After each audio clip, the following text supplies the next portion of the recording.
हाय, good morning everyone. आइए हम अंधकार से ज्योति की ओर चलें और परमेश्वर के वचन से जानेंगे। Book of Job chapter 3 verse 25 और यहाँ इस प्रकार लिखा हुआ है, for the things for I fear comes upon me and what I dread befall me. Hindi में लिखा हुआ है, क्योंकि जिस डरावनी बात से मैं डरता हूँ वही मुझ पर आ पड़ती है और जिस बात से मैं भय खाता हूँ वही मुझ पर आ जाती है।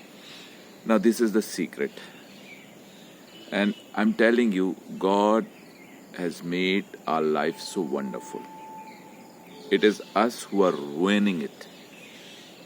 हमारी जिंदगी परमेश्वर ने बहुत अच्छी बनाई है। हमारी अज्ञानता और ना जानने के कारण हम अपने जीवन को खराब कर रहे हैं, नष्ट कर रहे हैं। इसलिए परमेश्वर का ये वचन, ये सिद्धांत हमें क्या बताता है, जिस बात से मैं डरता हूँ वही मुझ पर आ। तो सब कुछ तो परमेश्वर ने, इस वचन के अनुसार सब कुछ तो परमेश्वर ने आपके हाथों में सौंप रखा है। क्योंकि आप इस सिद्धांत को नहीं समझते, इसलिए अपने सोच और अपने विचारों के द्वारा अपने जीवन के अंदर दुख और मुसीबतों को लेकर आते हैं। दुख और मुसीबतों को आप खुद लेकर आते हैं, यू इनवाइट देम। इसलिए तो यहाँ लिखा हुआ है, जिस डरावनी बात से मैं डरता हूं वही मुझ पर आ रहा है। इसलिए बाइबल हर वक्त, हर समय बार बार ये इस बात को कहती है, किसी बात से मत डरो, किसी बात की चिंता मत करो। क्योंकि जिन विचारों के अंदर मैं घिरा रहता हूँ, जिन सोचों के अंदर मैं घिरा रहता हूँ, जिन डरावनी बातों के अंदर मैं, वही मेरे जीवन में फुलफिल होने लगती है, because I manifest them. Please remember this. इसलिए आज से अगर आप इस वचन को समझना चाहते हैं, अपने जीवन को जो है ज्ञान के द्वारा अच्छा करना चाहते हैं, तो अपने मनों के अंदर अच्छे विचार रखिए, अच्छी सोच रखिए और हर एक उत्तम वस्तु, परमेश्वर कहता है मैं तुम्हें हर एक उत्तम वस्तु प्रदान करूंगा। तो आप उसी का विचार करिए कि मुझे सब अच्छी चीजें मिलेंगी, मेरी दशा हमेशा अच्छी रहेगी, मुझे कभी बीमारी नहीं आएगी, मेरे जीवन में कभी दुख नहीं आएगा, मेरे जीवन में कभी परेशानी नहीं आएगी।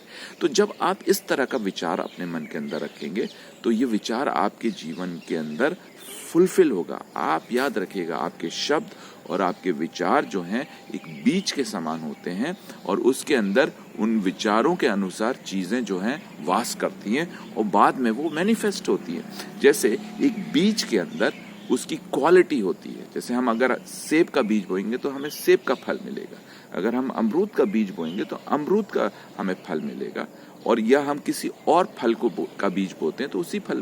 तो एक बीज जो है वो अपनी क्वालिटी अपने अंदर समा के रखता है। इसी प्रकार विचार भी और हमारे शब्द भी अपने अंदर अपनी सामर्थ्य को रखे रहते हैं, और जिस प्रकार के शब्द और जिस प्रकार के विचार आपने अपने मन के अंदर रखते हैं या उनको बोलते हैं, वो अपने प्रभाव को आपके जीवन में लेकर आते हैं। कितना सरल और सुंदर है अगर आप परमेश्वर के कार्यों को समझ जाएं। नाउ इस बात को गहराई से समझिए।